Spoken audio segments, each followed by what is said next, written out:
Pride and Prejudice by Jane Austen. Chapters 18 and 19. Chapter 18. Till Elizabeth entered the drawing-room at Netherfield, and looked in vain for Mr. Wickham among the cluster of redcoats there assembled, a doubt of his being present had never occurred to her. The certainty of meeting him had not been checked by any of those recollections that might not unreasonably have alarmed her.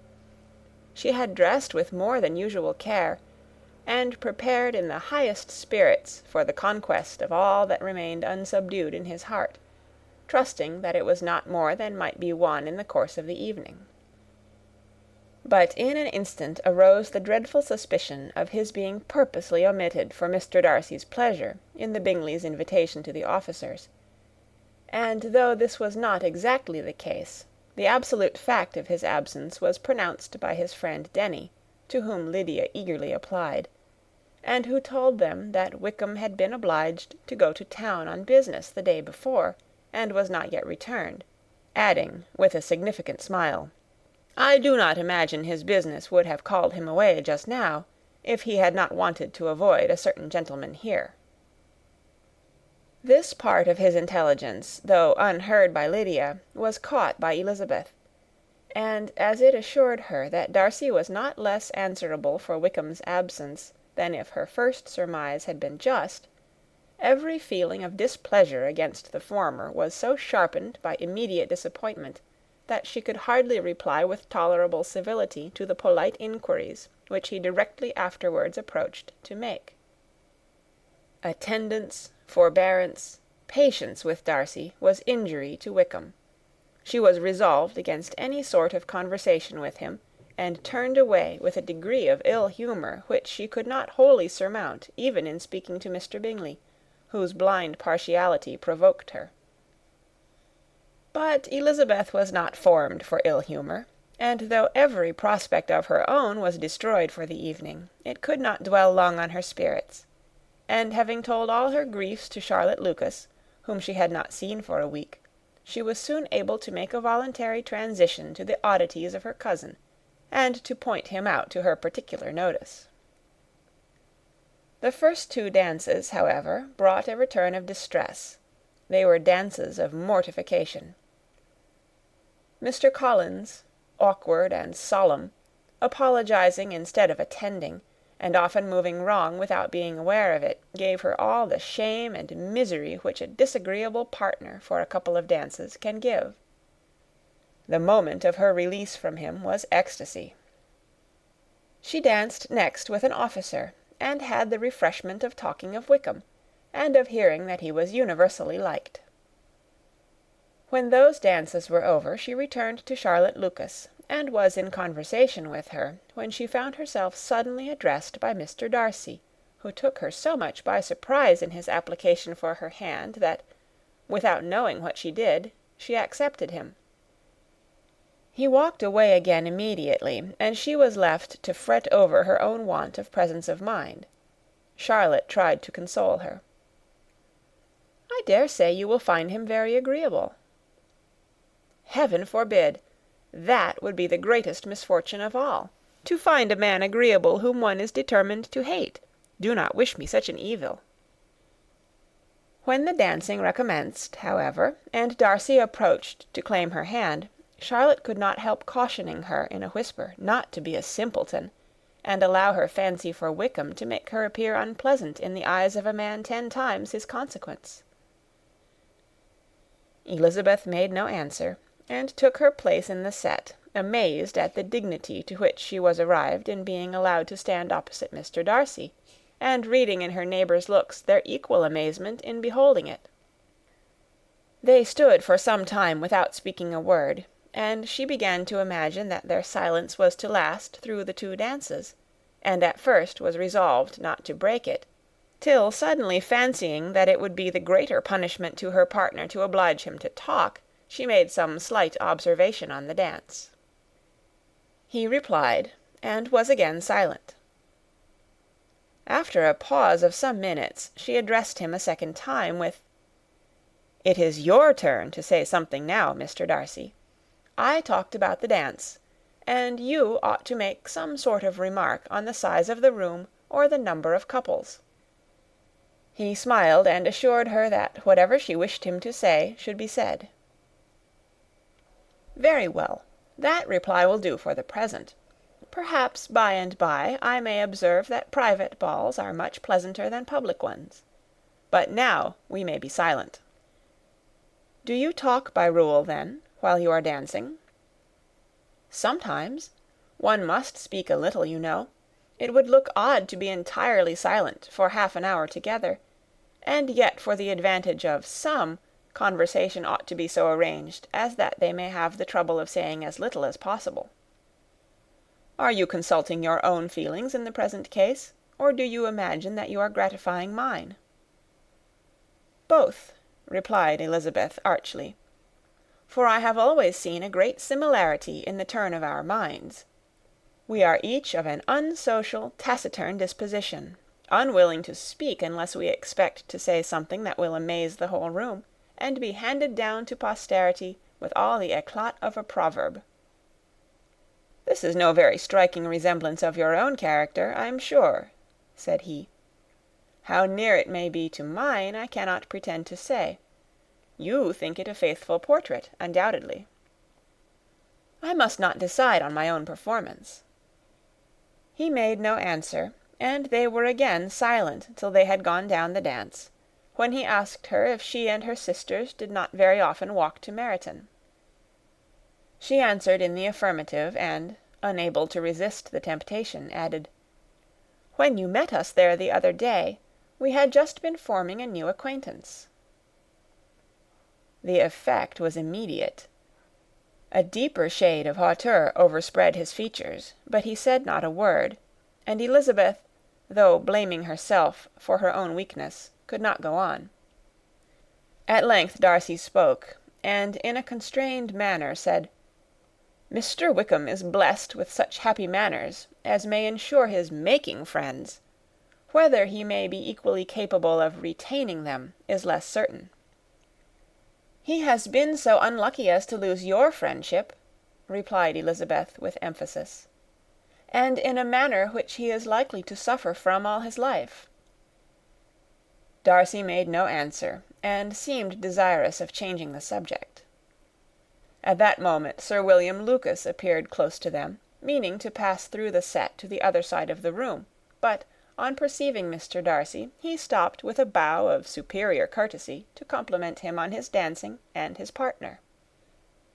"I have been most highly gratified indeed, my dear sir. Such very superior dancing is not often seen. It is evident that you belong to the first circles. Allow me to say, however, that your fair partner does not disgrace you, and that I must hope to have this pleasure often repeated, especially when a certain desirable event, my dear Eliza," glancing at her sister and Bingley, "shall take place. What congratulations will then flow in! I appeal to Mr. Darcy, but let me not interrupt you, sir. You will not thank me for detaining you from the bewitching converse of that young lady, whose bright eyes are also upbraiding me."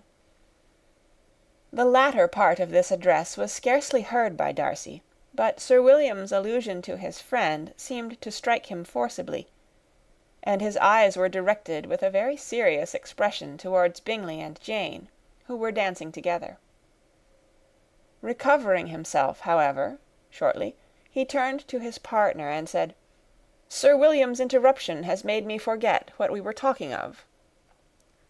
"I do not think we were speaking at all. Sir William could not have interrupted two people in the room who had less to say for themselves.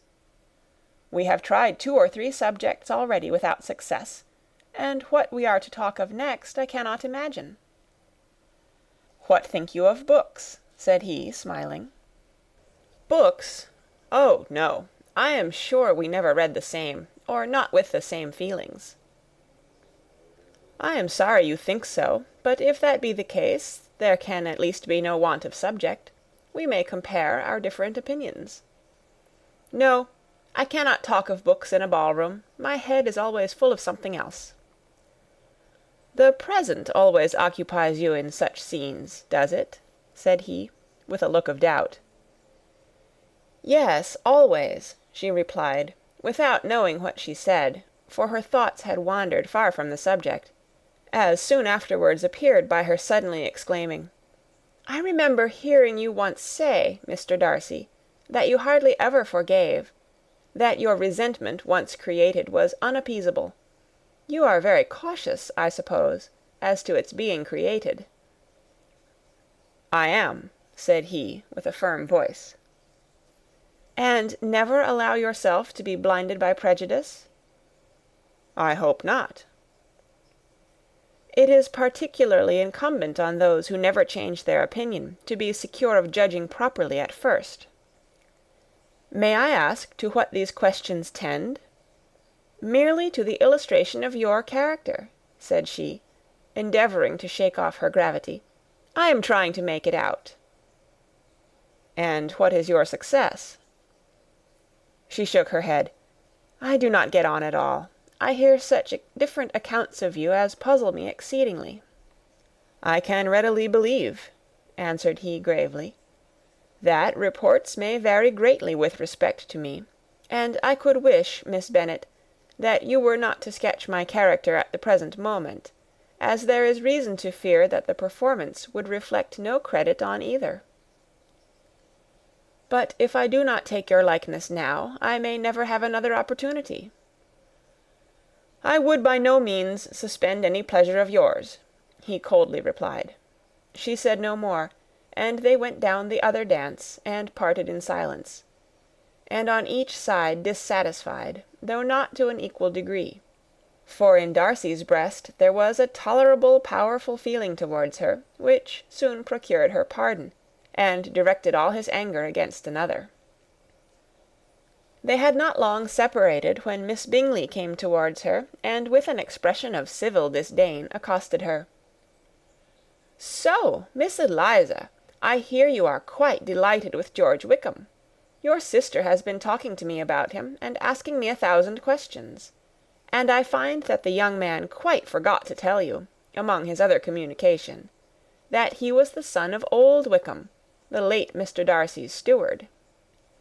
Let me recommend you, however, as a friend, not to give implicit confidence to all his assertions, for as to Mr. Darcy's using him ill, it is perfectly false, for, on the contrary, he has always been remarkably kind to him, though George Wickham has treated Mr. Darcy in a most infamous manner. I do not know the particulars, but I know very well that Mr. Darcy is not in the least to blame, that he cannot bear to hear George Wickham mentioned, and that though my brother thought that he could not well avoid including him in his invitation to the officers, he was excessively glad to find that he has taken himself out of the way. His coming into the country at all is a most insolent thing, indeed, and I wonder how he could presume to do it.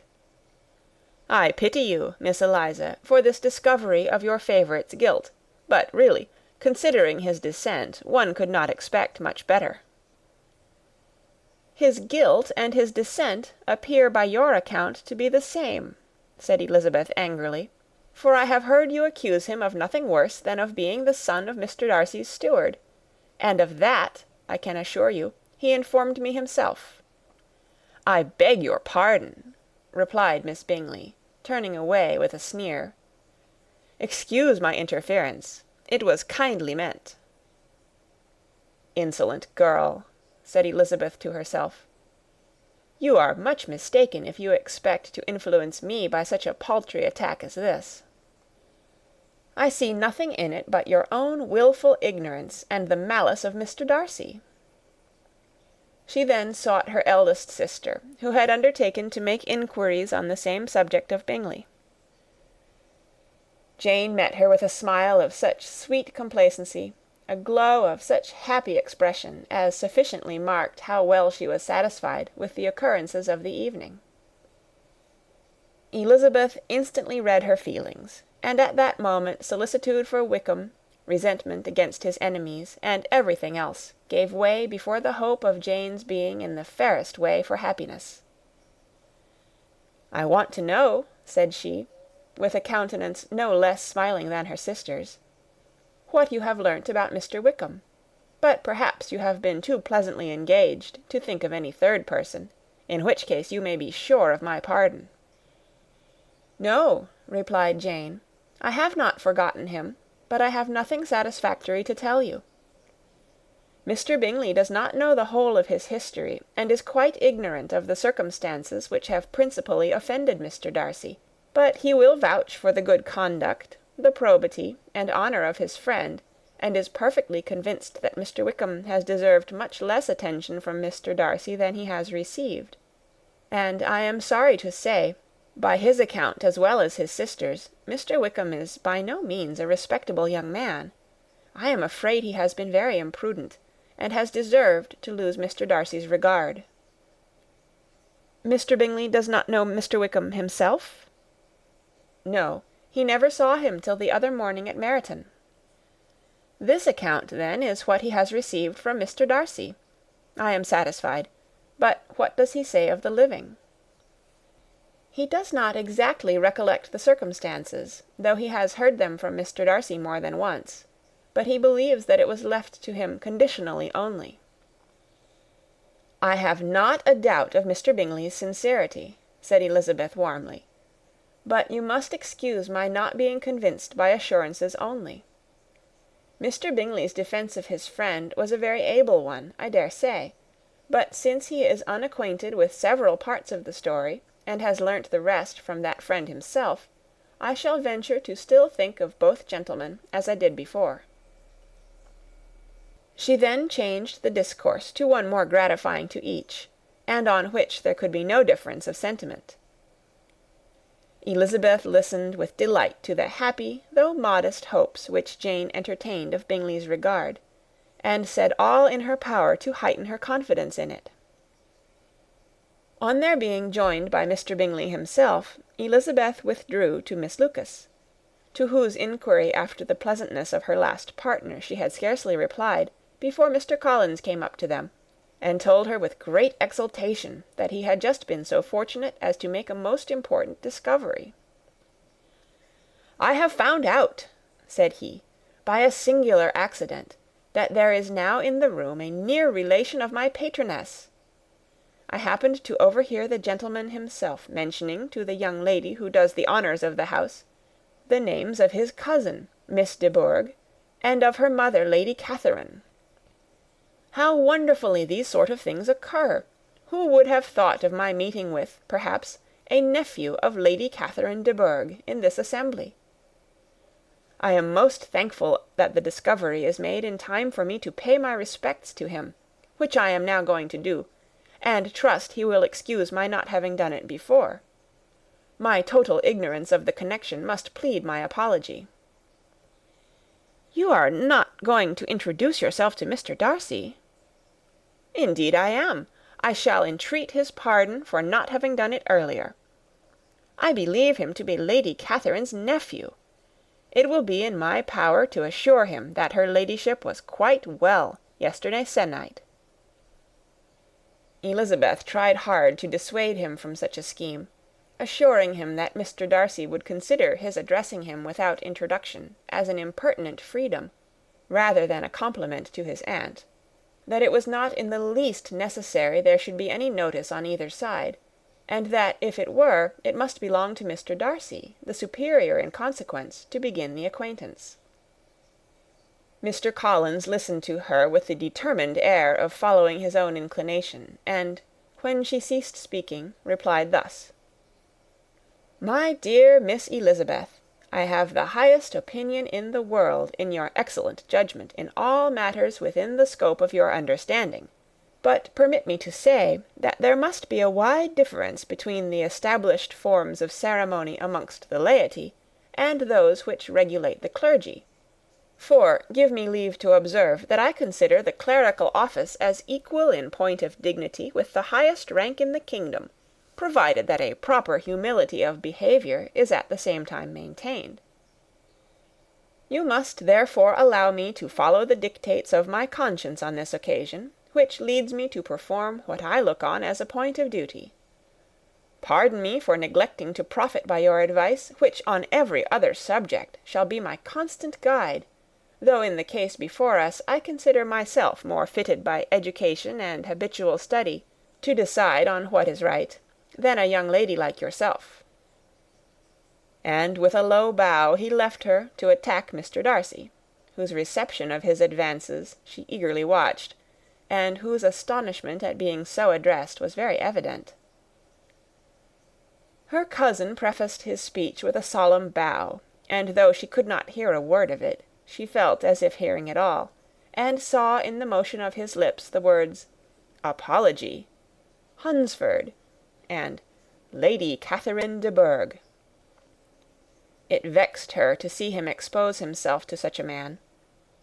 Mr. Darcy was eyeing him with unrestrained wonder, and when at last Mr. Collins allowed him time to speak, replied with an air of distant civility. Mr. Collins, however, was not discouraged from speaking again, and Mr. Darcy's contempt seemed abundantly increasing with the length of his second speech, and at the end of it he only made him a slight bow, and moved another way. Mr. Collins then returned to Elizabeth. "I have no reason, I assure you," said he, "to be dissatisfied with my reception. Mr. Darcy seemed much pleased with the attention. He answered me with the utmost civility, and even paid me the compliment of saying that he was so well convinced of Lady Catherine's discernment as to be certain she could never bestow a favour unworthily. It was really a very handsome thought. Upon the whole, I am much pleased with him." As Elizabeth had no longer any interest of her own to pursue, she turned her attention almost entirely on her sister and Mr. Bingley, and the train of agreeable reflections which her observations gave birth to made her perhaps almost as happy as Jane. She saw her in idea settled in that very house, in all the felicity which a marriage of true affection could bestow, and she felt capable, under such circumstances, of endeavouring even to like Bingley's two sisters. Her mother's thoughts, she plainly saw, were bent the same way, and she determined not to venture near her, lest she might hear too much.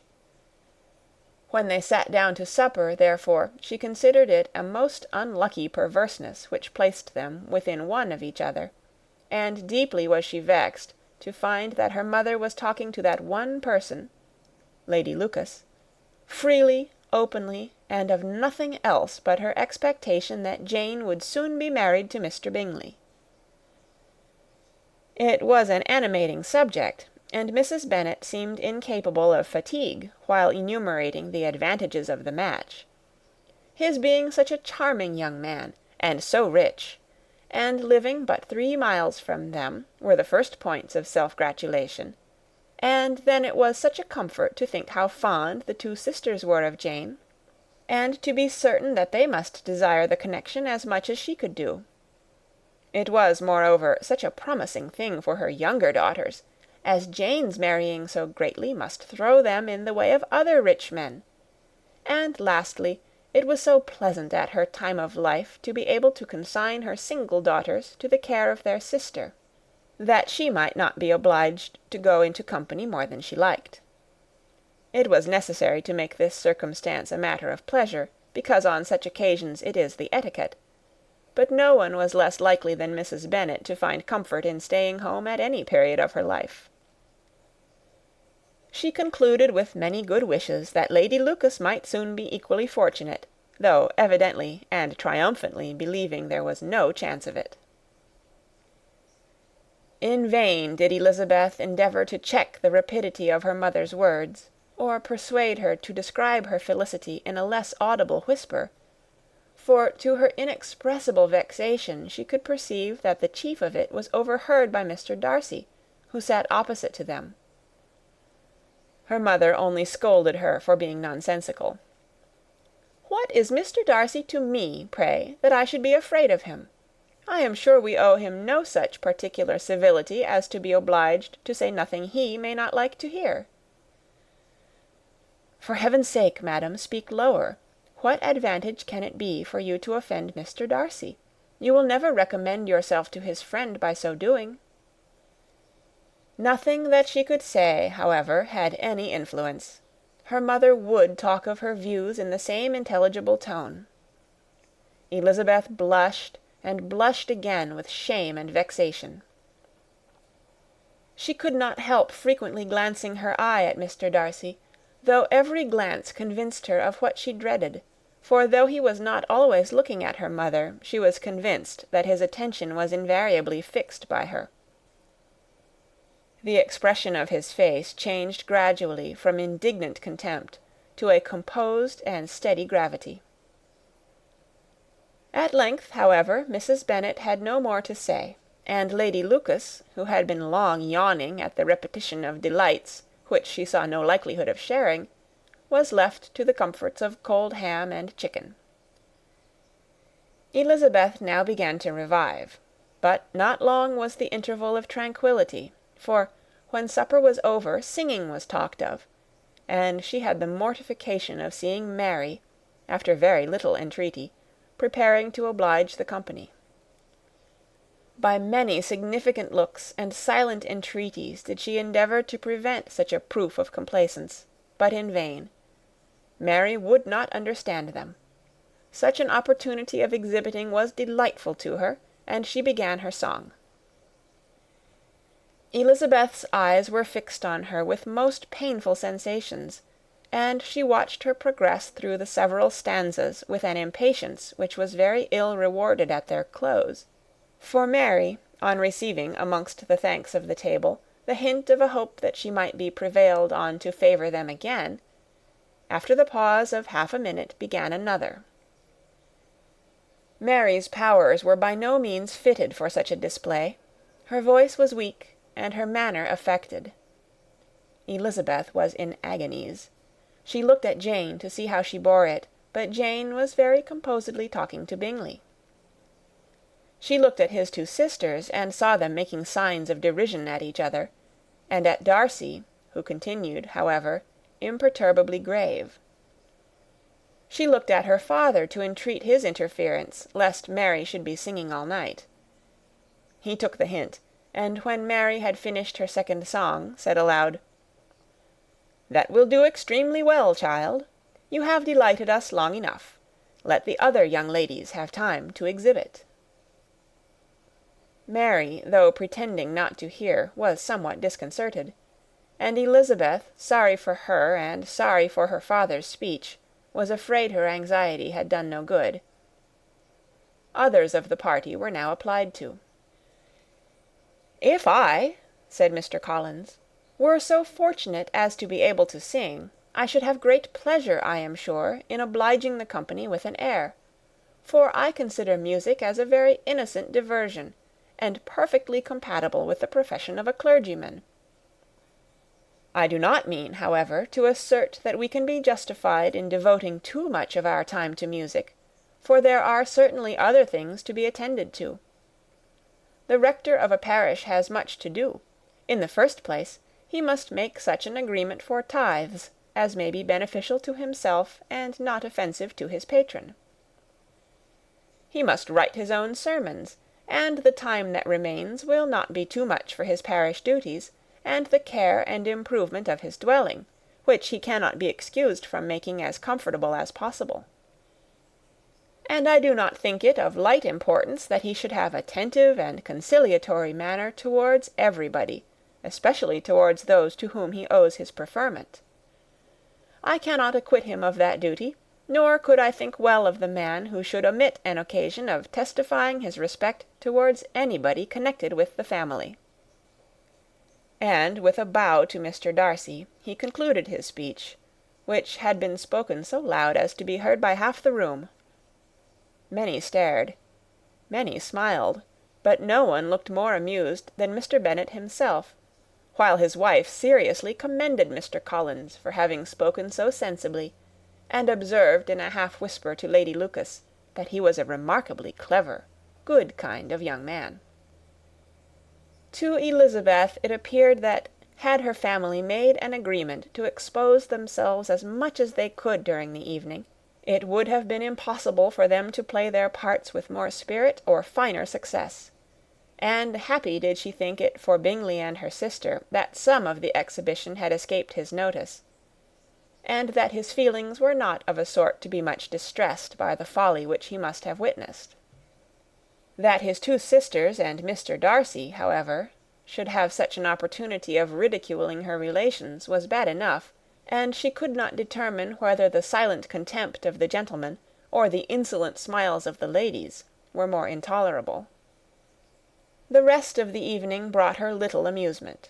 She was teased by Mr. Collins, who continued most perseveringly by her side, and though he could not prevail on her to dance with him again, put it out of her power to dance with others. In vain did she entreat him to stand up with somebody else, and offer to introduce him to any young lady in the room. He assured her that as to dancing he was perfectly indifferent to it, that his chief object was by delicate attentions to recommend himself to her, and that he should therefore make a point of remaining close to her the whole evening.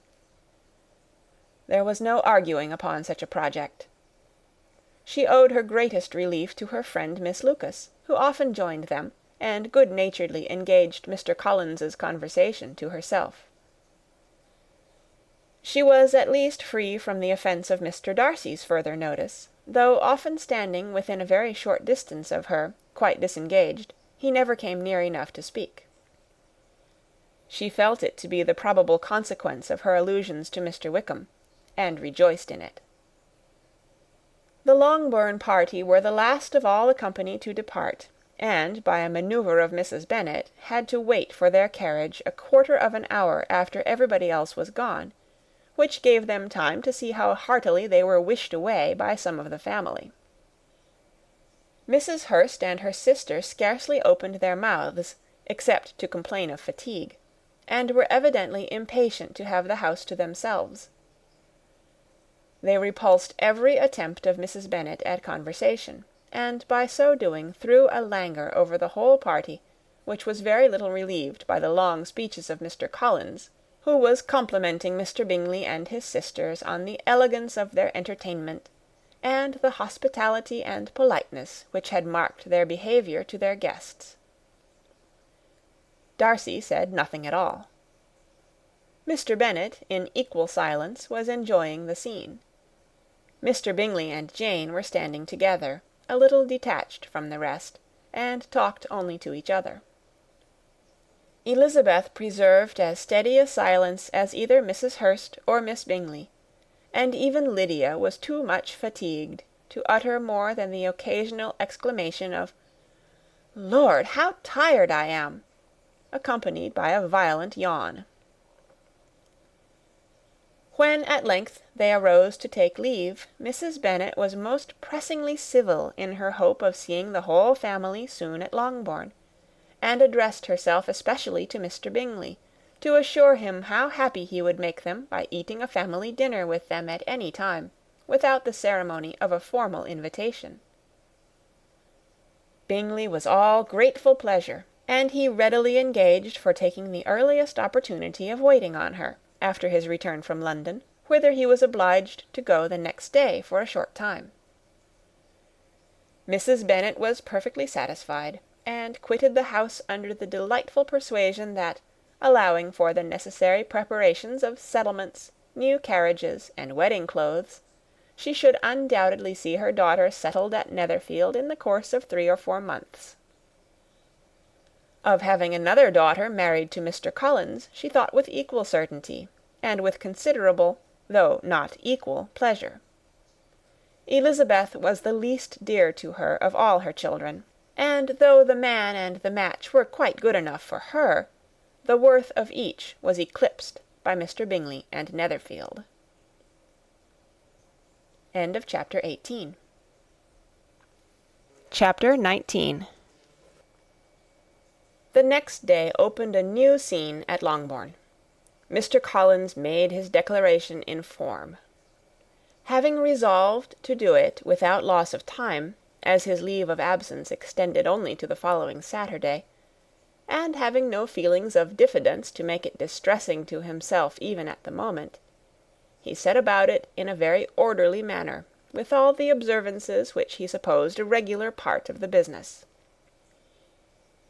On finding Mrs. Bennet Elizabeth and one of the younger girls together, soon after breakfast, he addressed the mother in these words: "May I hope, madam, for your interest with your fair daughter Elizabeth, when I solicit for the honour of a private audience with her in the course of this morning?"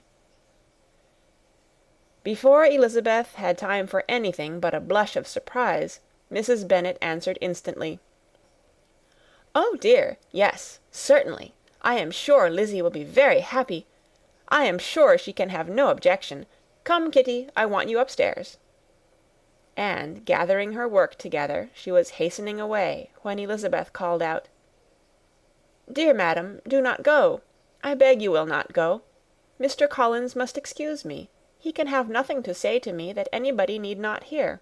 I am going away myself." "No, no, nonsense, Lizzy. I desire you to stay where you are." And upon Elizabeth's seeming really, with vexed and embarrassed looks, about to escape, she added, "Lizzy, I insist upon your staying and hearing Mr. Collins." Elizabeth would not oppose such an injunction, and a moment's consideration making her also sensible that it would be wisest to get it over as soon and as quietly as possible, she sat down again and tried to conceal, by incessant employment, the feelings which were divided between distress and diversion. Mrs. Bennet and Kitty walked off, and as soon as they were gone, Mr. Collins began. "Believe me, my dear Miss Elizabeth, that your modesty, so far from doing you any disservice, rather adds to your other perfections. You would have been less amiable in my eyes, had there not been this little unwillingness, but allow me to assure you that I have your respected mother's permission for this address. You can hardly doubt the purport of my discourse, however your natural delicacy may lead you to dissemble. My attentions have been too marked to be mistaken. Almost as soon as I entered the house, I singled you out as the companion of my future life. But before I am run away with by my feelings on this subject, perhaps it would be advisable for me to state my reasons for marrying, and, moreover, for coming into Hertfordshire with the design of selecting a wife, as I certainly did." The idea of Mr. Collins, with all his solemn composure, being run away with by his feelings, made Elizabeth so near laughing that she could not use the short pause he allowed in any attempt to stop him further, and he continued, "My reasons for marrying are, first, that I think it a right thing for every clergyman in easy circumstances, like myself, to set the example of matrimony in his parish. Secondly, that I am convinced that it will add very greatly to my happiness, and thirdly, which perhaps I ought to have mentioned earlier, that it is the particular advice and recommendation of the very noble lady whom I have the honour of calling patroness. Twice has she condescended to give me her opinion, unasked too, on this subject, and it was but the very Saturday night before I left Hunsford, between our pools at quadrille, while Mrs. Jenkinson was arranging Miss de Bourgh's footstool, that she said, "Mr. Collins, you must marry. A clergyman like you must marry. Choose properly, choose a gentlewoman for my sake, and for your own let her be an active, useful sort of person, not brought up high, but able to make a small income go a good way. This is my advice. Find such a woman as soon as you can, bring her to Hunsford, and I will visit her. Allow me, by the way, to observe, my fair cousin, that I do not reckon the notice and kindness of Lady Catherine de Bourgh as among the least of the advantages in my power to offer. You will find her manners beyond anything I can describe, and your wit and vivacity, I think, must be acceptable to her, especially when tempered with the silence and respect which her rank will inevitably excite.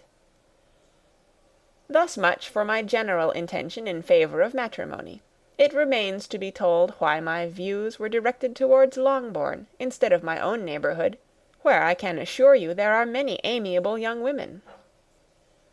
But the fact is, that being, as I am, to inherit this estate after the death of your honoured father, who, however, may live many years longer, I could not satisfy myself without resolving to choose a wife from among his daughters, that the loss to them might be as little as possible when the melancholy event takes place, which, however, as I have already said, may not be for several years. This has been my motive, my fair cousin, and I flatter myself it will not sink me in your esteem. And now nothing remains but for me to assure you in the most animated language of the violence of my affection. To fortune I am perfectly indifferent, and shall make no demand of that nature on your father, since I am well aware that it could not be complied with, and that £1,000 in the 4 per cents, which will not be yours till after your mother's decease, is all that you may ever be entitled to. On that head, therefore, I shall be uniformly silent, and you may assure yourself that no ungenerous reproach shall ever pass my lips when we are married." It was absolutely necessary to interrupt him now. "You are too hasty, sir," she cried. "You forget that I have made no answer. Let me do it without further loss of time. Accept my thanks for the compliment you are paying me. I am very sensible of the honour of your proposals, but it is impossible for me to do otherwise than to decline them." "I am not now to learn," replied Mr. Collins, with a formal wave of the hand, "that it is usual with young ladies to reject the addresses of the man whom they secretly mean to accept, when he applies for their favour, and that sometimes the refusal is repeated a second or even a third time. I am therefore by no means discouraged by what you have just said, and shall hope to lead you to the altar ere long." "Upon my word, sir," cried Elizabeth, "your hope is a rather extraordinary one after my declaration. I do assure you that I am not one of those young ladies, if such young ladies there are, who are so daring as to risk their happiness on the chance of being asked a second time. I am perfectly serious in my refusal. You could not make me happy, and I am convinced that I am the last woman in the world who could make you so. Nay, were your friend Lady Catherine to know me, I am persuaded she would find me in every respect ill qualified for the situation." "Were it certain that Lady Catherine would think so," said Mr. Collins very gravely. "But I cannot imagine that her ladyship would at all disapprove of you, and you may be certain when I have the honour of seeing her again, I shall speak in the very highest terms of your modesty, economy, and other amiable qualifications. Indeed, Mr. Collins, all praise of me will be unnecessary. You must give me leave to judge for myself, and pay me the compliment of believing what I say. I wish you very happy and very rich, and by refusing your hand do all in my power to prevent your being otherwise. In making me the offer, you must have satisfied the delicacy of your feelings with regard to my family, and may take possession of Longbourn estate whenever it falls, without any self-reproach. This matter may be considered, therefore, as finally settled." And rising as she thus spoke, she would have quitted the room, had Mr. Collins not thus addressed her. "When I do myself the honour of speaking to you next on the subject, I shall hope to receive a more favourable answer than you have now given me, though I am far from accusing you of cruelty at present, because I know it to be the established custom of your sex to reject a man on the first application, and perhaps you have even now said as much to encourage my suit as would be consistent with the true delicacy of the female character." "Really, Mr. Collins," cried Elizabeth with some warmth, "you puzzle me exceedingly. If what I have hitherto said can appear to you in the form of encouragement, I know not how to express my refusal in such a way as to convince you of its being one. You must give me leave to flatter myself, my dear cousin, that your refusal of my addresses is merely words of course. My reasons for believing it are briefly these. It does not appear to me that my hand is unworthy your acceptance. or that the establishment I can offer would be any other than highly desirable. My situation in life, my connections with the family of de Bourgh, and my relationship to your own, are circumstances highly in my favour, and you should take it into further consideration that in spite of your manifold attractions, it is by no means certain that another offer of marriage may ever be made you. Your portion is unhappily so small that it will in all likelihood undo the effects of your loveliness and amiable qualifications. As I must therefore conclude that you are not serious in your rejection of me, I shall choose to attribute it to your wish of increasing my love by suspense, according to the usual practice of elegant females. I do assure you, sir, that I have no pretensions whatever to that kind of elegance which consists in tormenting a respectable man. I would rather be paid the compliment of being believed sincere. I thank you again and again for the honour you have done me in your proposals, but to accept them is absolutely impossible. My feelings in every respect forbid it. Can I speak plainer?